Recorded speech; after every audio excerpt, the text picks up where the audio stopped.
Hi kiddos, before we get into the video, I just want to let you know that the quarantine that I am referring to is the quarantine that I was in like about a month ago when I had the flu, completely unrelated to the thing that is going on right now. And it's funny enough, not funny, but it's a thing that's happening.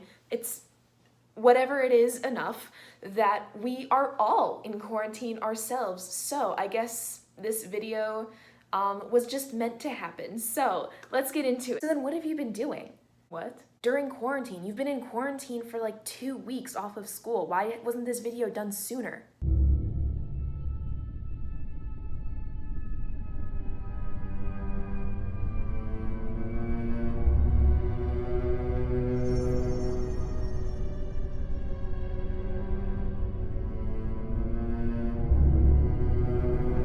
Actually, I've mostly just been playing Club Penguin. My parents did most of that. Yeah, we've been new. We weren't buying that for a second. Hey, kiddos. I'm taking this off. I was just using it for dramatic effect. I don't need it anymore. I don't have the flu anymore. And I'm also in my room, so I don't need to use that anyway. Yeah, I'm still sick, but I don't have the flu. So that's fun. Here's the thing. I lately haven't been watching a lot of Netflix. And when I had the flu, that was a good opportunity for me to do that because I was quarantined into my bedroom.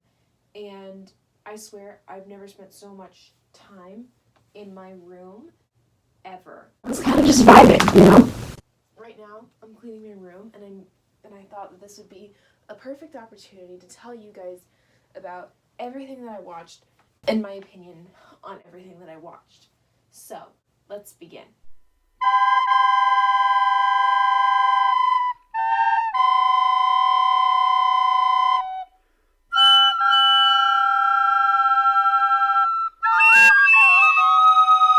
If you know me at all, you know that I like Star Kid.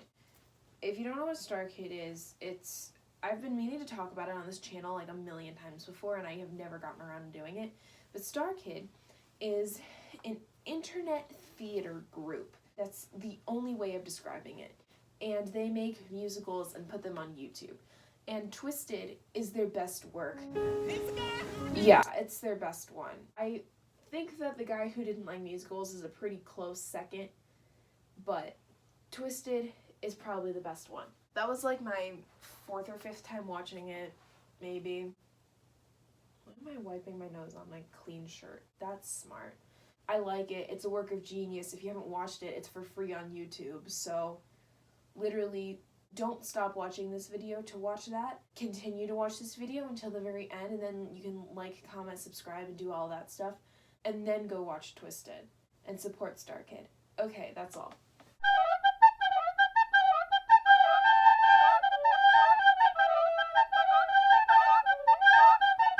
The Taylor Swift documentary was pretty good, but I didn't like how it was set up because it was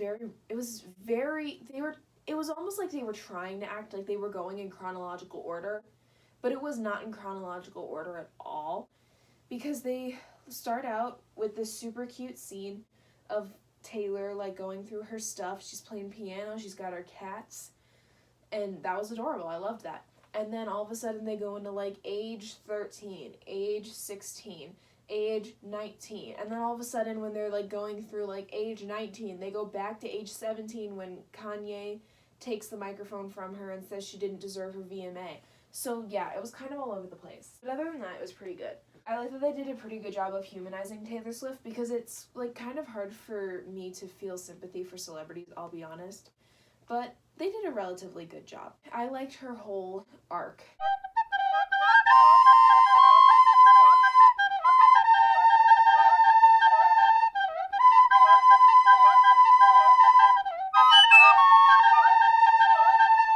After that, I watched Marriage Story. Marriage Story was good, and it made me cry at the end.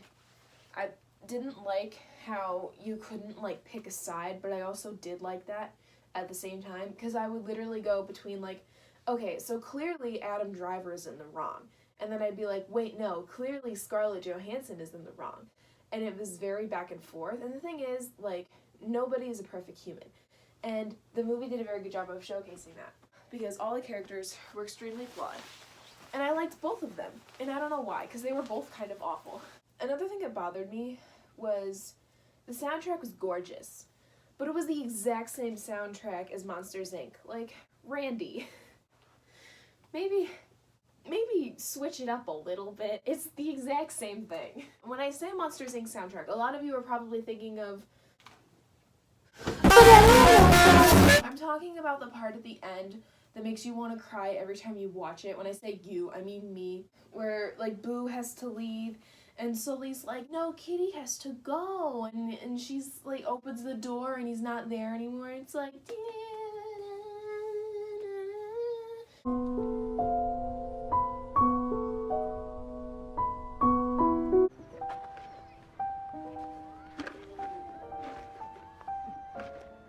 Yeah, that sounds exactly like the Marriage Story soundtrack, or score, or whatever.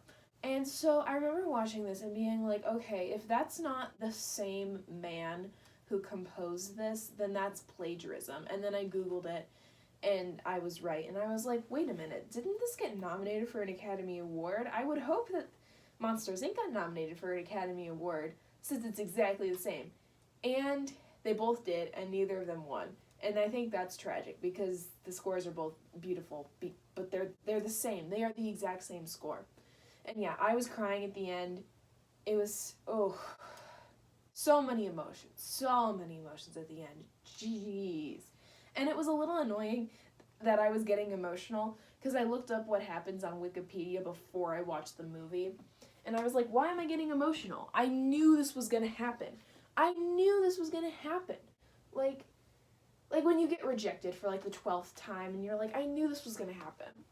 Marriage Story was good. I think that was probably the best thing of all the things that I watched. Let's continue.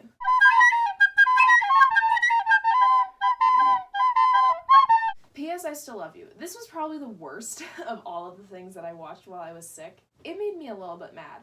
The first To All the Boys I Loved Before, it's not a perfect movie. We all knew this.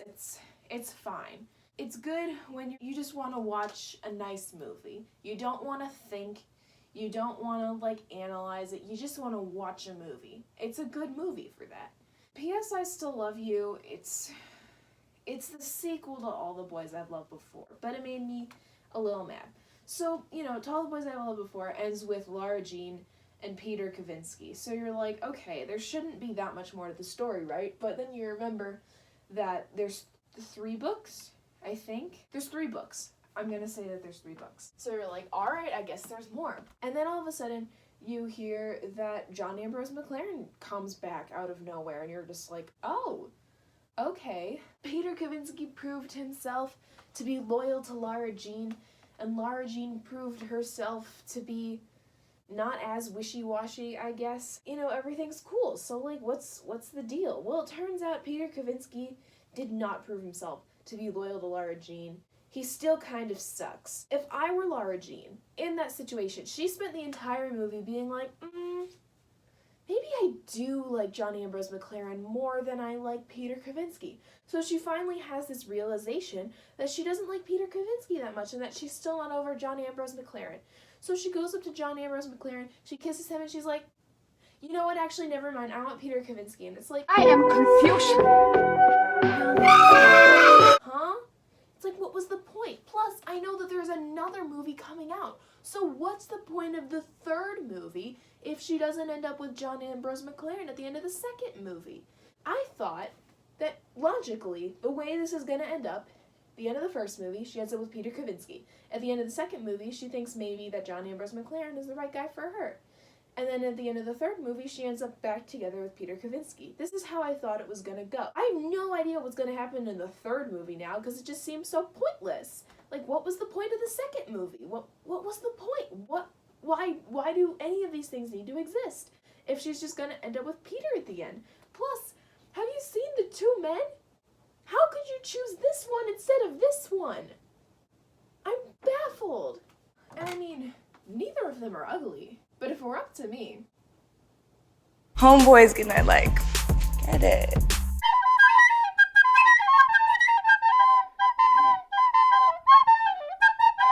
I have to be honest, the entire time I was watching watching the Sack Lunch Bunch, I had no idea what I was watching, and I think that's the beauty of it. It was very funny, and I don't know why it was funny, because like I said, I have no idea what I watched. I don't know what it was. I have no idea how to explain it too. Basically, it's like a kids show parody, like kind of like a Barney type show, I think is what it was trying to go after. I don't know.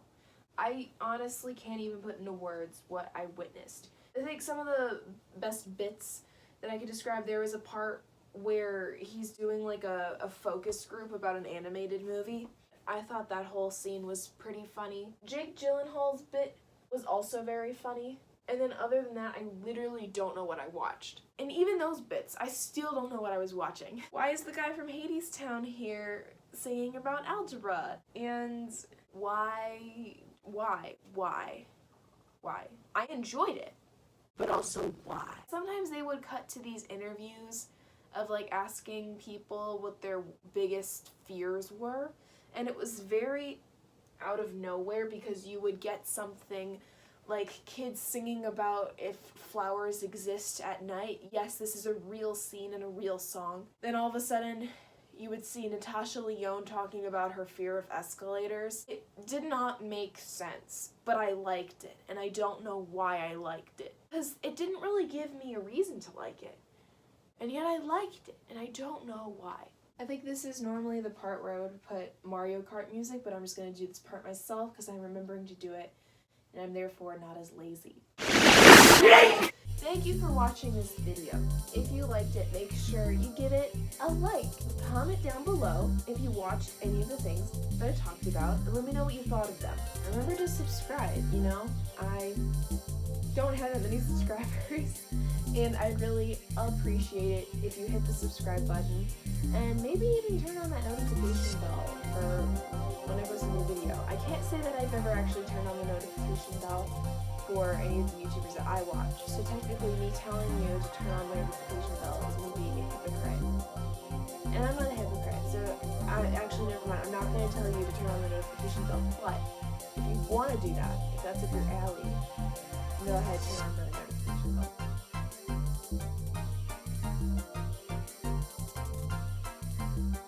If Jordan Fisher's watching this, please DM me.